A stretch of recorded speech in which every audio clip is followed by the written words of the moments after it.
Hey my beautiful Scorpios, it's Dr. Leona coming in for your weekly reading. This is for the first week of May, May 1st to 7th. I'm calling it the full moon reading because the flower moon or the next full moon in May is on May 5th.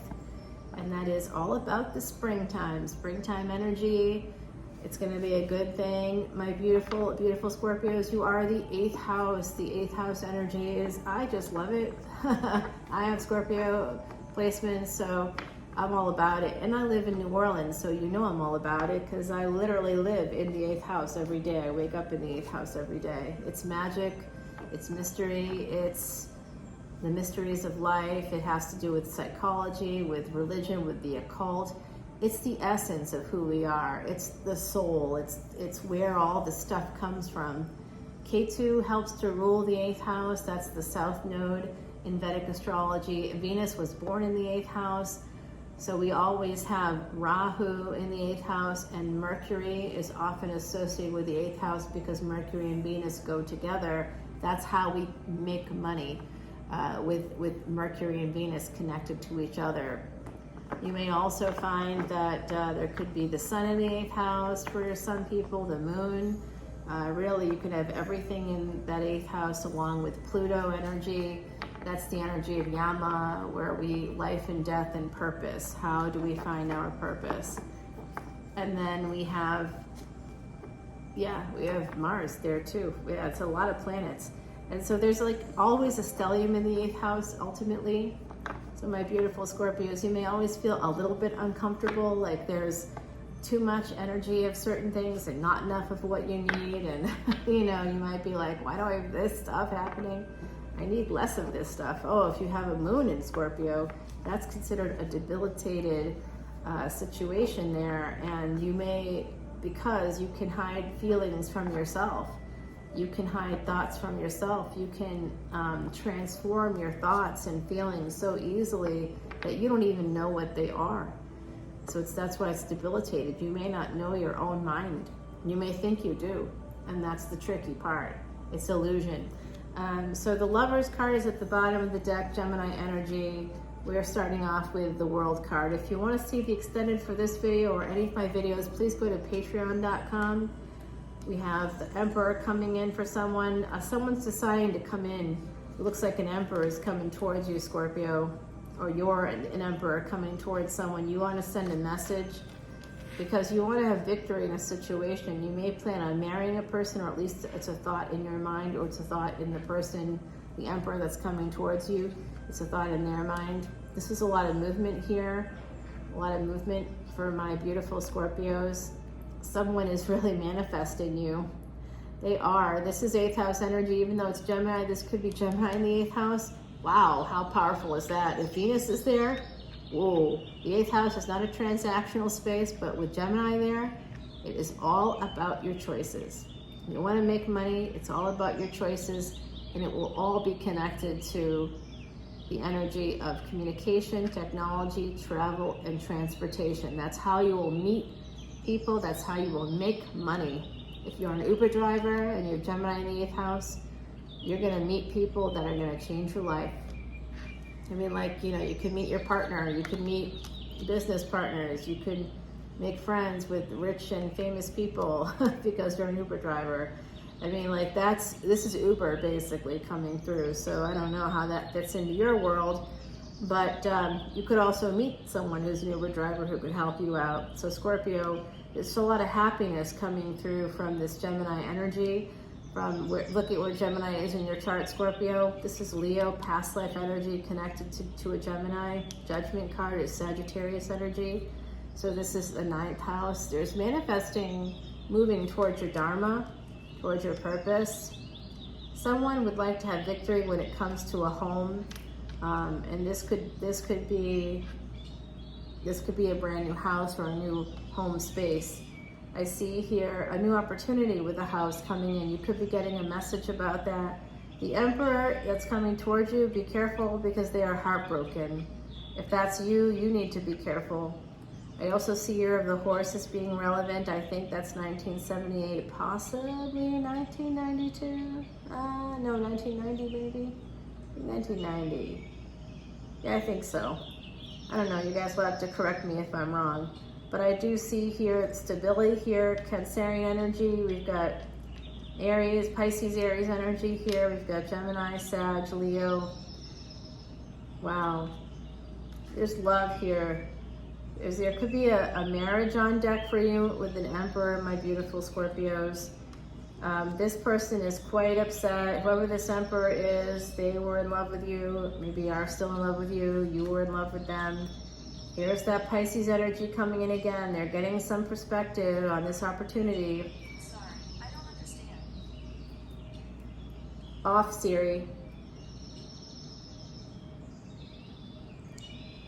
This is live, you guys. What can I do? Yep, I see what happened here. Some of you might have been married, or someone was married in this equation, possibly in the past at least, and still energetically connected, if not still married. And what it looks like to me, here is that if you're not still married, you were.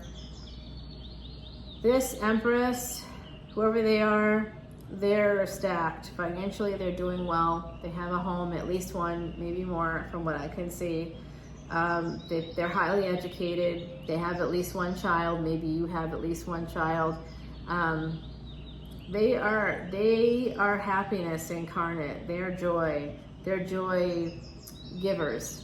And they like to fill their own cup and the cups of others. They're very generous. And this person has left you, it looks like, or, you know, has escaped a situation. You could be this Empress, or you could be the Emperor. I don't know which one you are, but I do see Pisces energy coming through pretty strongly. This is Taurus. We have Cancer here. We have Leo. We have Sagittarius and Gemini so far. And now here you are, Scorpio. Okay, there's a Tower moment here coming in. There's victory and happiness. There's some kind of victorious moment, possibly with a Leo. Maybe a Leo that has Scorpio placements. You could have Leo placements as well. Cancerian placements, I don't know here, Pisces placements, but it does look like I'm also picking up really heavily on a Sag Ascendant, Leo Ascendant, somebody like that. There's a Tower moment here. And it has to do with making a permanent choice. I think that this is you coming through. Gender is fluid here. Being an Emperor but presenting as a king, or the Emperor coming into this, again, the Leo Sag energy is really strong. So someone's holding on here to messages at the very least, but holding on to this opportunity as well. And it has something to do with money. Marriage, money, happiness, all melted together. Third party, that's why there's a delay. If there's a delay here, it's because of a third party, a secret relationship possibly, someone holding on to the secret, holding on to the messages, secret messages. You know what? Here's my take. If you're married and you have some extracurriculars happening, and the reason why you're doing it that way is because you're afraid that somebody will divide you from your children, or you'll lose your home. You can't live in fear that way.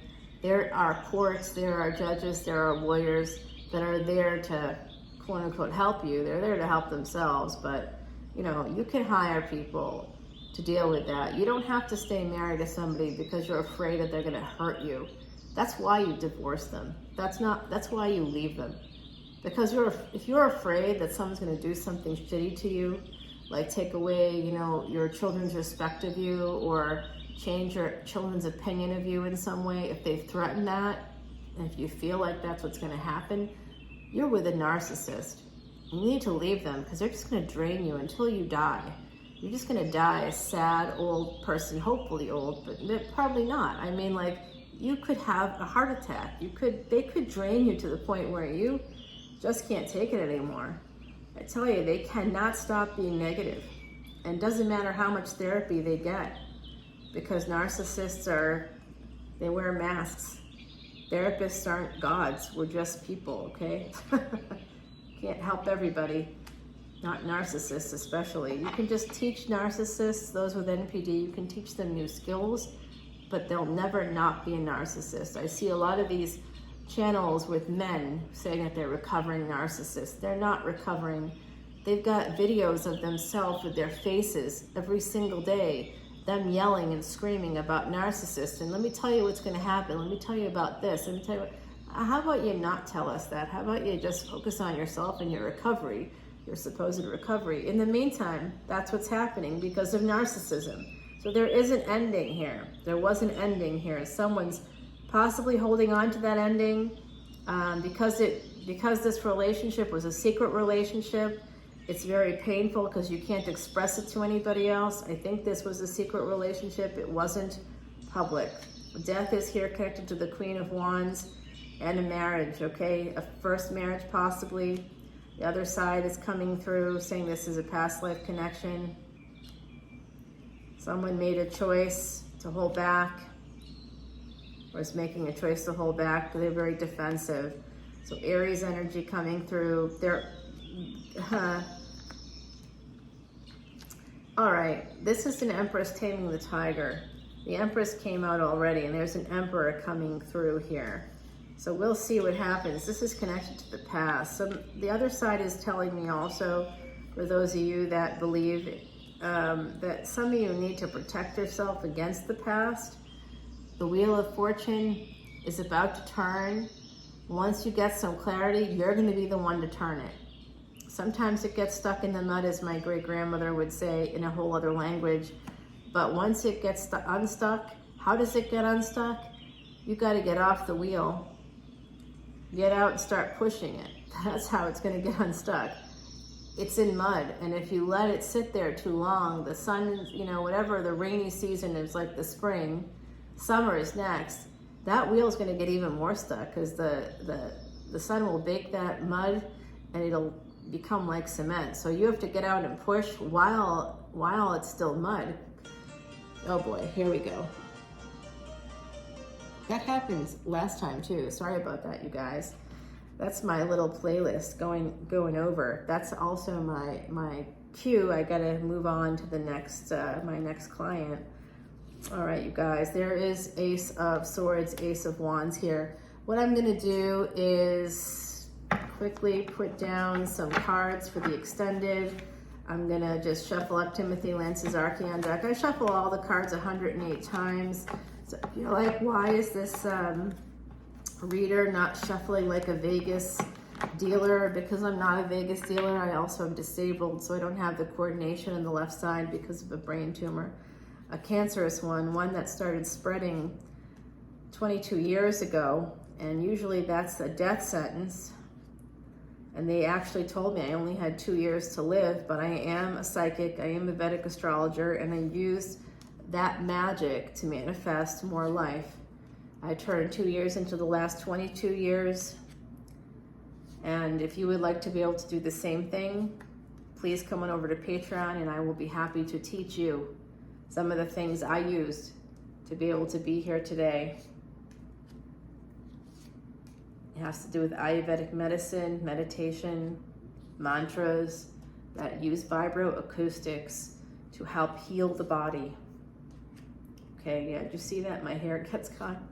It's terrible because I'll try to shove my phone into my bra a lot of times and my hair gets caught and I pull out the hair. Oh, it's wicked. All right, so let's see with this one. I'm gonna do these two down here as well as the Pisces energy and some of the messages coming through. Someone's holding on to messages, by the way. All right, so my beautiful, beautiful Scorpios, let's see what Heidi has to say. Heidi has a message for you, my beautiful Heidi Messenger. She's got the crow for you, or the raven. The magic of raven is both black and white. Take time with decisions to ensure they are right. Make sure you integrate.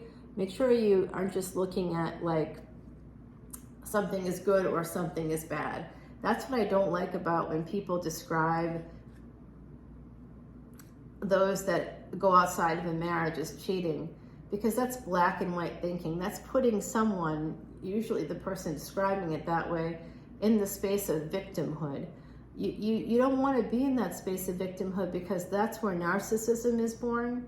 When we're like, oh, everything bad happens to me. Well, maybe not, but either way, you can be victimized, but you don't have to remain a victim. That is a choice. And you can choose that. Black and white thinking is always very attractive because it feels so safe. Like everything feels predictable in that way, but then there's always disappointment and people don't always do what you want. You're like, why are they doing this to me? Well, they're not doing it to you. They're just being human. And if you are controlling someone through sex, or someone's trying to do that to you and you're adults, what happens is someone's going to have to leave that relationship. They may not want to leave you.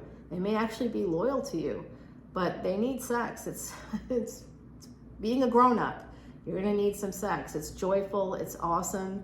And when people control us through that, it is like the most hurtful, awful thing that can happen. And then I'll hear people like me in my public life say to couples, well, their love language is through physical touch and your love language is through cooking. No. There is someone here who's a pursuer and there's someone here who's a distancer. The distancer has narcissistic traits at the very, very least. The pursuer may come across as having some borderline traits because they're feeling insecure, more and more insecure every time their partner says no to them. And like, I've had this happen in my own like personal life outside of the professional sphere. I understand this really well. And like a partner, you'll be like, oh, okay, what do you think? And the partner will be like, yeah, my day was bad. And they come up with excuses. They're just making excuses. When they want it from you, you're supposed to say yes.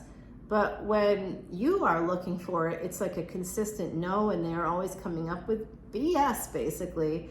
That's someone trying to control you through sex. And when that happens, you can't help but feel more and more insecure. And I had like a partner say to me, because I was like, oh, all right. And I just withdrew, and I'm like turning over. I'm like, done. I'm not going to have a conversation with you if you're going to do that. And they're like, oh, don't do that. I'm sorry. I will. I'm like, this is not healthy. This is not healthy. You can't just, do that to people over and over again. Once in a while, of course, be tired. You're allowed to be tired. But when it happens consistently, it's control. And that's when you're going to lose the person. They're going to detach from you emotionally. They're going to turn over and they're not going to want to talk to you. And then eventually when you try to come at them for sex, they're going to be like, they won't trust you. They can't trust you. And they never will be able to trust you if you do that. That's highly manipulative. You can't do that to people. And you can. And there's going to be some people that are going to be dumb. And they're going to be like, all right, whatever, I'll just go along with it. But at some point, even those people hit a limit. And what's the limit? You don't want to know what the limit is, because the limit is them leaving.